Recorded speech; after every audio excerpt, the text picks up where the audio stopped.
ఏపీలోని వివిధ ప్రాంతాల్లో ఎడతెగని వానలు కురిశాయి. అయితే భారీ వర్షాలతో పాటు పెద్ద ఎత్తున ఉరుములు మెరుపులు కూడా తీవ్రంగా భయాందోళనకు గురిచేశాయి. ఒక గంటలోనే 35,000 ఉరుములు మెరుపులు తీవ్ర భయాందోళనకు గురిచేశాయి. ఉభయ గోదావరి, కృష్ణా, ఎన్టీఆర్, అనకాపల్లి, అల్లూరి జిల్లాను ఈ ఉరుములు మెరుపులు వణికించేశాయి.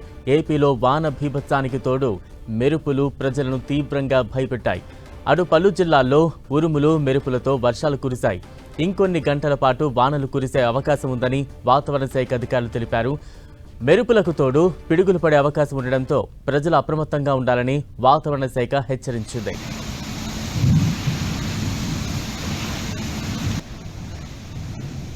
ఇక తాజా అప్డేట్స్ అందించేందుకు మా ప్రతినిధి జయరాజ్ సిద్ధంగా ఉన్నారు. జయరాజ్. బలరాం, నిన్నటి వరకు 40 డిగ్రీలకు పైగా నమోదైనటువంటి ఉష్ణోగ్రత ఒక్కసారిగా ఈ రోజు ఉదయం పూర్తిగా మారిపోయింది. పలు జిల్లాల్లో ఈ రోజు ఉదయం నుంచి కూడా వర్షాలు కురుస్తూ ఉన్నాయి. కుంభవృష్టి కురిసింది. కొన్ని ప్రాంతాల్లో అయితే రాకపోకలు కూడా తీవ్రమైనటువంటి అంతరాయం ఏర్పడినటువంటి పరిస్థితి ఉంది. గంటల వ్యవధిలోనే 35,000 మెరుపులు రావటం, భారీ వర్షాలు కురవడంతో వాతావరణ శాఖ రాష్ట్రంలో ఉన్న ప్రజలను అప్రమత్తం చేసింది. ఈదురు గాలులతో కూడినటువంటి భారీ వర్షాలు కొన్ని జిల్లాల్లో ఉంటాయి. ఆ ప్రాంతాల్లో ప్రజలంతా అప్రమత్తంగా ఉండాలని హెచ్చరికలు ఇప్పటికే జారీ చేసినటువంటి పరిస్థితి ఉంది. ఉభయ గోదావరి జిల్లాలు, ఉమ్మడి కృష్ణా, ఎన్టీఆర్, అనకాపల్లి, అల్లూరు జిల్లాల్లో 35,000కు పైగా మెరుపులు గంటల వ్యవధిలోనే రావటం రికార్డుగా భావిస్తా ఉన్నారు.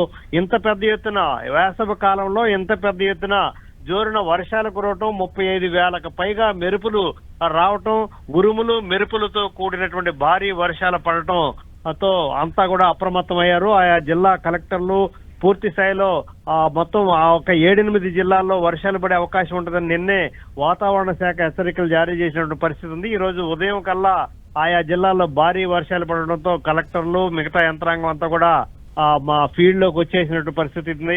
అదేవిధంగా భారీ వర్షాలు, ఉరుములు మెరుపులతో కొన్ని ప్రాంతాల్లో పిడుగులు పడేటటువంటి అవకాశం ఉన్నటువంటి పరిస్థితుల్లో ఆ ప్రాంతంలో ఉన్న ప్రజలందరూ కూడా అప్రమత్తంగా ఉండాలని వాతావరణ శాఖ సూచించింది. మొత్తం మీద చూస్తే కొన్ని పంటలకైతే తీవ్రమైన నష్టం వాటిల్లింది.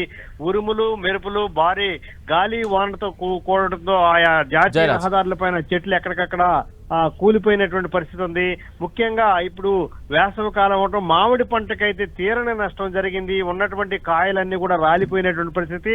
ఆ కాయలు ఎవరు కొనే పరిస్థితి లేదని చెప్పేసి మామిడి రైతులు ఆందోళన వ్యక్తం చేస్తున్నారు. బలరాం, జరజండి, ఇటువంటి వాతావరణ పరిస్థితి ఇంకా ఎన్ని రోజులు కొనసాగే అవకాశం ఉంది? వాతావరణ శాఖ అధికారులు ఏం చెప్తున్నారు? మరోవైపు అధికారులు స్థానికంగా ఎటువంటి జాగ్రత్త చర్యలు పాటిస్తూ ఉన్నారు?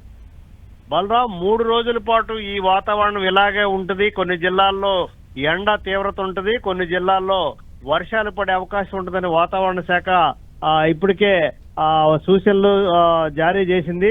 దీనితో పాటు 3 రోజుల పాటు ఈ రోజు, రేపు, ఎల్లుండి కూడా ఇదే రకమైన వాతావరణం ఉంటుంది.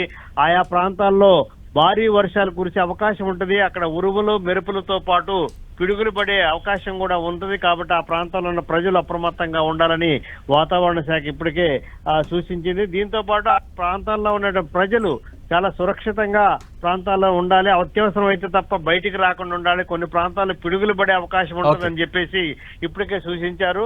ఉదయం నుంచి కురుస్తున్నటువంటి వర్షాల వల్ల చాలా ప్రాంతాల్లో విద్యుత్తుకి అంతరాయం ఏర్పడింది. పలు ప్రాంతాల్లో చెట్లన్నీ కూడా నేల కొరిగినట్టు పరిస్థితి ఉంది. Balaram, right, thank you Jayaraj.